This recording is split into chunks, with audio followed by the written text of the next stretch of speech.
You are not V. Cyberpunk 2077's main character is one that exists in a sort of middle ground when it comes to named characters in games. Most of these characters are hard to insert yourself into because they are rigid and resistant to your input. On the opposite side of the character spectrum, you have characters that have no name. You decide almost, if not, everything about them. Their name, look, actions, beliefs, all of it comes from you. Then, in the middle, you have a character like V, one that you have almost total control over except for some specific things. You decide what V wears, what they do in their free time, what options they use, and what interests they have. Yet, at the exact same time, you don't. At least, not completely. V has a story that plays out in three main parts of Cyberpunk 2077, the first being before we even get there. In two instances, V's story begins in Night City, one close to the top of it all, the other closer towards the bottom, the third being from outside of Night City. The second part is during the story of the game. This is where V is within our control. V's story is dependent on us as we play through the game. It is here where we get a first-hand look at V's life, who their friends are, what decisions they make, and who they aim to become. The final part is after we are gone, the moments after the ending. Although, some of those endings do not allow V to continue onward, spelling the end for them in that moment.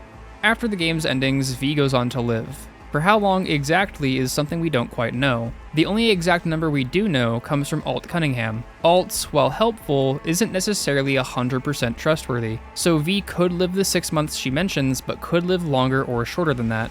Despite having a hand to play in all of this, there are still details we don't get to choose.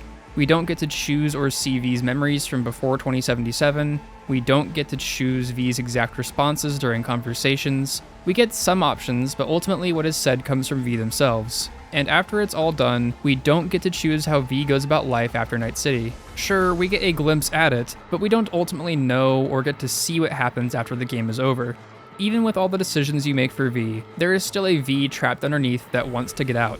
What I mean by this is that despite your V, the one that you helped to create, there is a sort of ideal V hidden underneath all of that, one that CDPR intended to be made by the player.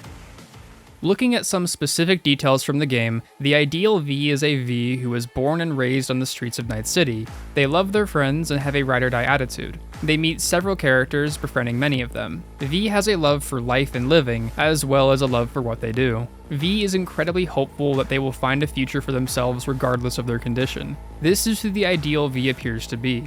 When looking into what CDPR's ideal V is, we don't have to look much farther than the life paths you can choose for V. These have an effect on dialogue later in the game, but other than the game's intro, have very little weight. This is mostly because no matter what you pick, they all filter into the same place. The Nomad start has Jackie as a client who you smuggle something into Night City for. The Corpo path doesn't see V's first encounter with Jackie. In this one, Jackie and V are closer at the start since they've known each other for far longer. Though the details of this are only hinted at or mentioned after Jackie's death, they're not necessarily told to us directly. V, or at least the V that seems intended by CDPR, is and always was a street kid, chasing the same highs that Jackie chased, shooting for the top and settling for nothing else. A V that knows Night City and knows it well. This might be the most sensible V, the one CDPR seems to prefer, but I believe all different Vs have a fragment of this V within them.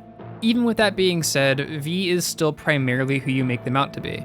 This isn't always easy as the options presented to you aren't super friendly to specific Vs. One V I tried making was a Corpo V that reflected his upbringing in Night City's upper class. I wasn't able to perfectly make my Corpo V, but I was still able to adjust that and make something close. Another run of mine saw a Nomad V looking for a new home in Night City. I was able to adjust that V into a life of adventure with the Aldecaldos. She was able to conquer the new world she was charging into and came out on top.